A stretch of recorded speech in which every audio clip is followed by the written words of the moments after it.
Ipinagpaliban sa September 10 ang presentasyon ng budget ng Office of the Vice President sa Kamara.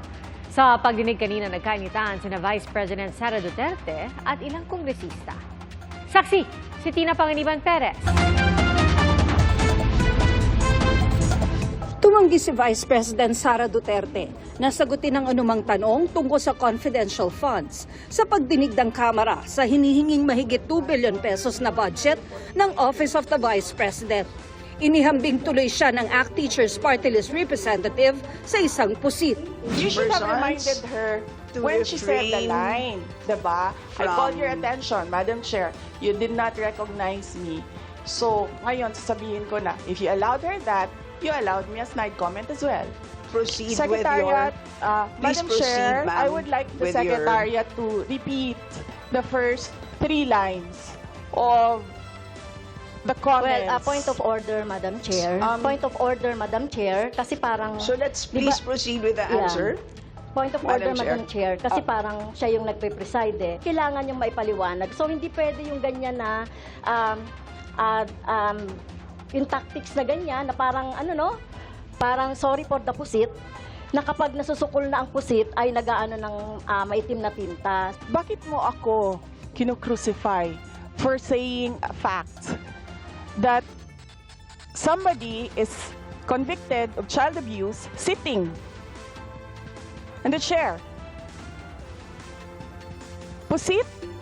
May kongresistang nagmosyon para burahin sa records ng Kamara ang patama ng bise kay Castro tungkol sa child abuse na pinabura ng nakararaming kongresista. May nagmosyon din para burahin sa records ang patama sa bise tungkol sa pusit at ang sinabi ni Castro na illegal na nagamit ang confidential funds pero natalo ito sa botohan ng 1 boto. Ayon sa Commission on Audit, mahigit 73 million sa 125 million pesos na confidential funds ng OVP noong 2022 ang disallowed dahil kulang ang mga isinumiteng dokumento. Halos 70 milyong piso ang pinambayad umano bilang pabuya o pinambili ng iba't ibang goods at gamot. Sana man lang kahit Time's up. paligoy-ligoy, hindi sinagot talaga Madam Chair. Your time's up. Thank you, Madam Chair. She may not like my answer. She may not like how I answer. She may not like the content of my answer. But I am answering. Depensa naman ng isang kaalyado ng bise. Which we have already taken action by removing the confidential funds of the Vice President in the 2024 budget. So I submit again, Madam Chair, that this is not, if we're talking about oversight, yes, there is oversight of any House committee, but not during the budget hearing of a specific year's budget. Paliwanag ng presiding chairperson, mahalagang matalakay ang confidential funds noong 2022 dahil may epekto ito sa magiging desisyon nila sa budget ng OVP sa susunod na taon. Item number 3 is comparative budget allocation and utilization rate from fiscal year 2019 to 2023. That's item number 3.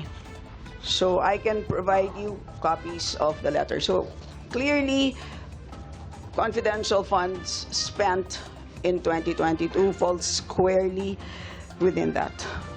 Hiniling din ni VP Sara na palitan si Kimbo bilang presiding chairperson. Please act in a respectful manner. Pasensya na po, hindi po kasama sa poder ninyo ang pagpa-fire ng presiding officer ng hearing na to. I cannot fire the presiding chair. So bakit? Yes, we... Bakit napaka-one-sided nito, ma'am? Noted po. Dahil ba madami kayo dyan sa kabila at nag-iisa ako dito? Tinawag ng bise na pag-atake ang pagtatanong. Kita na namin yung timelines and nakita na namin yung, kumbaga, script sa narrative ng attack on the Office of the Vice President with regard to confidential funds. Absolutely no plan, any conspiracy, if I may use that word, to attack, if I also may use that word. Nandito lang po tayo para kilatisin ang budget. Inakusahan niya ang Kamara ng pag-uusap para ma-impeach siya ayon umano sa ilang kongresista na ayaw niyang pangalanan. I will not violate the confidence of a few members of the House of Representatives who have either recorded conversations or participated in shared conversations regarding each impeachment proceedings against me. Para sa GMA Integrated News, Tina Panganiban Perez ang inyong saksi.